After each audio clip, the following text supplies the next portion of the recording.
얼마 전에 제가 집에서 염색을 했어요. 그러다가 왼쪽 볼에 염색약이 이제 떨어졌습니다.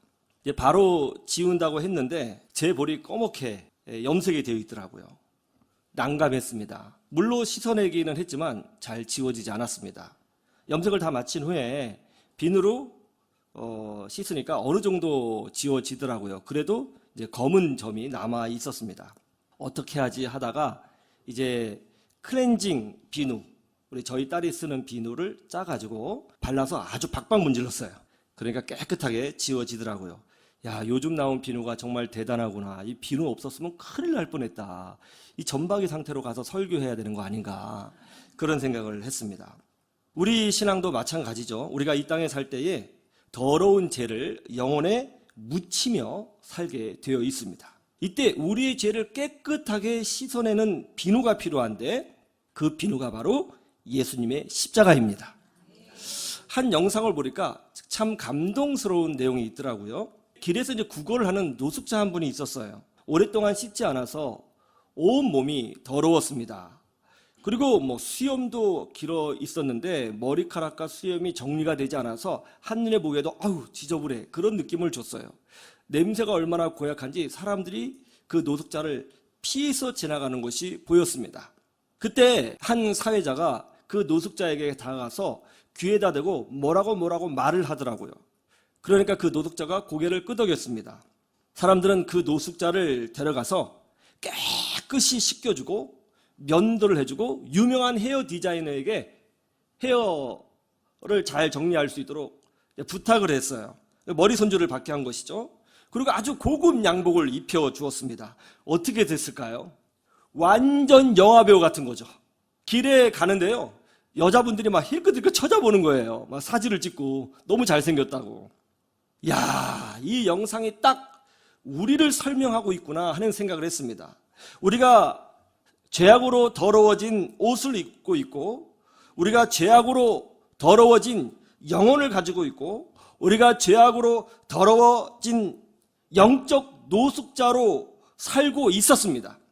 그때 하나님이 우리를 부르셔서 예수님의 십자가의 비누로 깨끗이 씻어주시고 성령의 옷을 입혀주셨어요. 그래서 우리가 존귀한 하나님의 자녀가 된 것입니다. 그래서 예수님만이 우리의 죄를 해결하는 유일한 분이시고 예수님만이 모든 시대의 유일한 구원주로 존재하고 있다는 것을 믿으시기를 주님의 이름으로 축원합니다.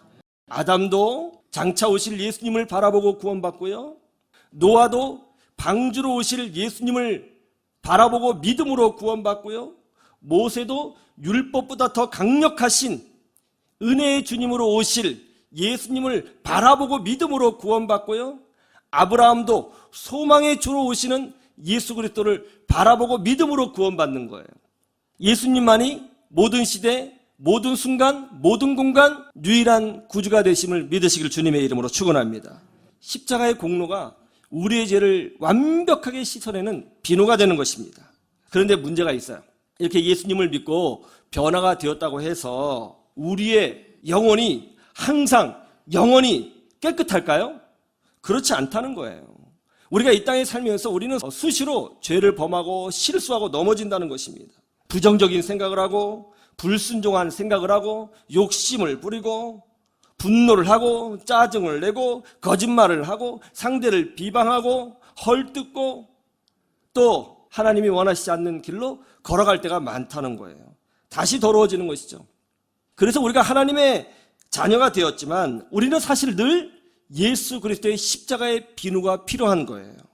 그러면 이 비누로 우리의 영혼을 씻어내면 성령님께서 우리에게 기쁨을 주시고 또 믿음의 축복을 부어주시며 동시에 언제든지 다시 시작할 힘을 부어주시는 것입니다.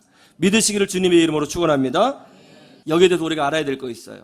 첫 번째, 원죄를 씻어내는 십자가의 비누예요. 우리 큰딸이, 제가 여러 번 말씀드렸는데요, 우리 큰딸이 이제 첫돌이 막 지났을 때인데 막 열이 나고 기침을 하는 거예요. 또 설사도 했습니다. 그래서 동네 병원에 데려갔더니 동네 의사가 하는 말이 이렇게 보더니 기침 감기네요. 요즘 기침 감기가 유행입니다. 하면서 기침 감기약을 처방해 줬어요. 일주일 동안 약을 먹였어요. 열도 내리지 않고 기침도 멈추지 않았어요. 아, 이거 아닌가 본데 해서 이제 아이를 데리고 소아 아동 전문 병원으로 달려갔습니다. 그러자 그 의사분이 뜻밖의 진단을 내렸어요. 지금 기침 감기가 중요한 것이 아니고 이 아이는 장염입니다. 장염이 아주 심하네요. 하면서 입원을 권고했습니다. 입원했어요. 하루 지났습니다. 전혀 차도가 없는 거예요. 느낌이 좀 이상해요. 이거 아닌가 보다 해서 아이를 데리고 나와 세브란스로 갔습니다. 그리고 소아과 전문 교수님 특진을 신청했어요. 그 교수님이 이제 우리 아이를 진찰하고 있을 때 제가 조금이라도 정보를 드리고 싶어서 그동안에 있었던 일을 얘기해 줬죠. 우리 아이가 기침 감기라고 해서 기침 감기약을 먹였는데 낫지도 않고, 또 장염이라고 해서 장염약을 먹였는데 차도가 없었습니다 라고 말을 마치자마자 그 의사 선생님이 하시는 말씀이 또 아주 충격적인 얘기를 했어요. 이 아이는 지금 폐렴입니다. 예? 폐렴이라고요? 아주 심합니다. 그러면서 하는 말이, 제가 이 약을 줄 텐데 이 약을 아이에게 복용시키고 오늘 밤에 기침이 멈추지 않으면 오늘 밤이라도 당장 응급실로 오십시오. 제가 응급실에 이야기를 해놓겠습니다. 아이가 좀 심각하네요 하면서 약을 주시는 거예요. 기침 감기에서, 장염에서 폐렴? 그래서 이제 집에 가서 조그만 알약이었는데 그걸 이제 녹여가지고 숟가락에 넣어서 이제 아이에게 먹였거든요. 이제 여러 번 먹였더니 기침이 조금 느낌상 잦아드는 느낌이 들었어요. 그러면서 한 3일 정도 되니까 많이 좋아지더라고요. 여러분, 아이가 막 기침을 해요. 기침을 한다고 해서 기침약을 주면 기침이 나을까요? 절대 안 나서요. 이 기침이 나는 이유는 뭐예요? 폐렴 때문에 기침이 나는 거예요. 기침약이 중요하지 않아요. 폐렴을 고쳐야 되는 거예요. 그러니까 기침은 증상에 불과하고 폐렴이 원래 병의 근원이었던 거죠. 우리도 마찬가지입니다. 우리도 이 땅에 살면서 죄를 짓잖아요. 왜 죄를 짓냐면 우리 안에 죄를 짓게 하는 근본적인 어떤 힘이 있다는 거예요. 우리 안에 어떤 욕망을 만들어내는 힘이 있다는 거예요. 그걸 원죄라고 하는 것입니다. 그래서 로마서 3장 23절에 보면 인간에 대하여 아주 충격적인 말씀을 하고 있어요. 한번 볼까요? 로마서 3장 23절.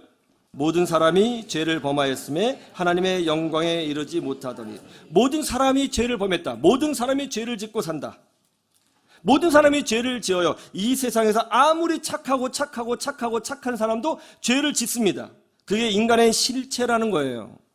인간이 아무리 수양을 하고 돌을 닦고 성경을 암송하고 어떤 깨달음을 얻어도 죄를 짓는다는 거예요. 심지어 착하게 살게 하려고 교화를 시키고 교육을 시키고 심지어 착하게 살기 대학에 입학시켜도 인간은 여전히 죄를 짓는다는 거예요. 왜 이렇게 모든 사람이 죄를 지을 수밖에 없을까요? 로마서 5장 12절에 그 이유가 나와요. 로마서 5장 12절. 이러므로 한 사람으로 말미암아 죄가 세상에 들어오고 죄로 말미암아 사망이 왔나니 이와 같이 모든 사람이 죄를 지었으므로 사망이 모든 사람에게 이르렀느니라. 한 사람 때문에 죄가 세상에 들어왔다고 그래요. 이 한 사람이 누구예요? 아담이죠. 아담의 불순종. 여러분, 불순종은 죄입니다. 아무리 논리적으로 합리적으로 이 길이 맞다고 해도 중요한 건 합리적이냐 논리적이냐가 중요하지 않아요. 하나님의 뜻이냐가 훨씬 더 중요한 거예요. 불순종은 결국 저주를 가지고 왔습니다. 그러자 이 땅에 죄가 들어왔어요. 그 결과 모든 사람들이 죄에 사로잡히게 되었고 사망, 저주에 빠지게 되었다는 것입니다.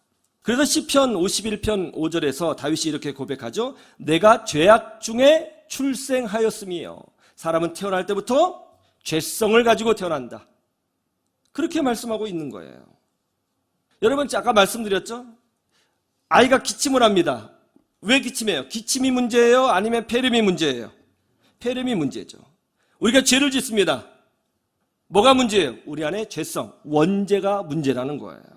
폐렴이 원인이고 그 증상이 기침이죠. 마찬가지로 원죄가 원인이고 그 증상으로 우리에게 욕망이 생기고 잘못된 판단이 생겨서 죄를 짓게 된다는 것입니다. 그런데 사람들이 기침약만 먹는 거예요. 증상만 치유하려고 하는 거예요. 근본적인 폐렴을 치료하지 않아요. 그래서 어떻게 증상만 치료하는지 아세요? 잘 가르치고 예의범절 가르치고 혼내고 야단치는 거예요. 행동을 교정하려고 하는 거예요. 영혼의 중심을 치료하지 않아요. 그래서 이 세상은요, 아무리 교육을 시키고 아무리 좋은 것으로 만족을 해줘도 사람은 여전히 죄를 이기지 못하는 것입니다. 그러면 우리 영혼의 중앙에 딱 달라붙어서 죄를 짓게 하는 이 폐렴과 같은 원죄의 파워를 어떻게 씻어낼 수 있을까요? 바로 예수 그리스도의 십자가의 권세로 씻어낼 수가 있게 되는 것입니다. 자기 자신이 죄인임을 인정하고 예수님의 십자가의 공로를 의지하며 살겠다고 고백하는 사람은 예수님의 십자가의 능력으로 원죄가 샥 씻겨지고 하나님의 자녀로 거듭나는 축복을 누리게 되는 것입니다.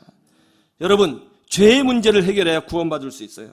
죄의 문제를 해결해야 하나님의 자녀가 될 수 있습니다. 죄의 문제를 해결해야 축복받을 수 있게 되는 것입니다. 어떻게 죄의 문제를 해결해요? 바로 예수님의 십자가를 의지하는 거예요. 그 십자가가 비누처럼 우리의 죄를 씻어줍니다. 오직 예수님만이 우리를 깨끗하게 할 수 있습니다. 믿고 승리하시기를 주님의 이름으로 축원합니다.